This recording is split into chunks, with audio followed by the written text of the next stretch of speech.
આજે સવારે કચ્છના ભુજ, અબડાસા અને આદિપુરમાં થયેલી નાપાક હરકતને પગલે સમગ્ર કચ્છમાં વેપારીઓને ધંધા રોજગાર બંધ રાખવા માટે અપીલ કરવામાં આવી હતી। ભુજની વાત કરીએ તો સવારથી દુકાનો ખુલ્લી જ નથી।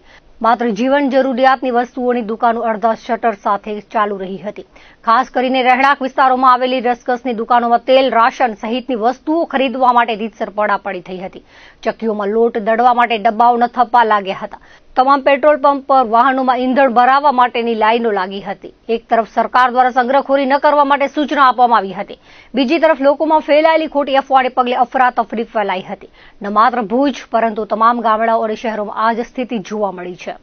પોલીસ દ્વારા સતત પેટ્રોલિંગ કરવામાં આવી રહ્યું છે। લોકો પોતાના ઘરમાં બેસીને સમાચાર નિહાળી રહ્યા છે। દિવસ દરમિયાન લાઇટ હોવાથી લોકોએ રાહત અનુભવી હતી।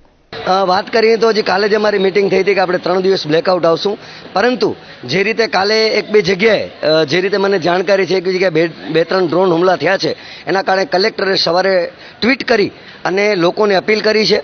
અને એમાં તો અમે કાલે પણ ગેરંટી આપી હતી કે અમારી જ્યારે પણ વેપારી દેશહિતની વાત આવશે, દેશના રક્ષાની વાત આવશે, ત્યારે વેપારી હંમેશા સરકારની સાથે પડખે ઊભો છે। અને આજની વાત કરીએ તો જે રીતે કલેક્ટરશ્રીનો ટ્વીટ આવ્યો અને માર્કેટના દરેક વેપારીએ દરેક ગ્રુપમાં જે રીતે આવ્યું છે, તો વેપારીને તમે આપ જોઈ શકો છો, આપના માધ્યમ દ્વારા પણ બતાવીશ ને આપ વિઝ્યુઅલ પર લીધા હશે કે સમગ્ર બજાર એ સજ્જડ બંધ છે।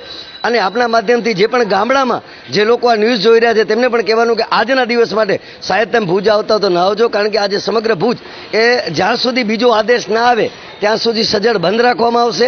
અને જે રીતે જે સરકારના સર્ક્યુલેશન છે, જે રીતે બહાર પાડવામાં આવશે તે રીતે માર્કેટ એમાં તરફ આગળ વધશે।